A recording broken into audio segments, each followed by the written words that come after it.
আমার জীবনে কোনোদিন আমি 21 বছরের জীবনে গোটা বাংলাদেশের কোনো বক্তার সাথে আমার কোনোদিন কোনো তর্ক হয়নি।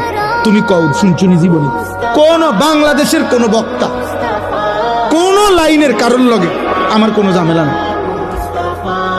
কারোর লগে না। আমি কাউরে না আঘাত করি না, বলি না আর কিছু।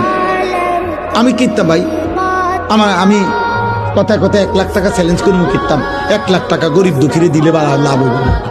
আমারটা আমি বলছি, আমনের বুঝে ধরছেন, হালাই দেন আমার এটা, আমনের যেটা বুঝে ধরছে আপনি এটা মানেন, কোনো অসুবিধা নেই। কিন্তু বিষয়টা হলো বাবা, রাসূলুল্লাহ সাল্লাল্লাহু আলাইহি সাল্লামের সুন্নাত মানতে হবে। ঠেলাঠেলি টানাটানির বিষয় না এখানে, এখানে সুন্নি ওয়াহাবির বিষয় না। আপনি সুন্নি ওয়াহাবি বাদ দেন, আপনি শুধু এটা মিলান যে হুজুর আমি আমার জায়গা থেকে রাসূলুল্লাহ সাল্লাল্লাহু আলাইহি সাল্লামের একটা সুন্নাত আমি আমল করতেছি,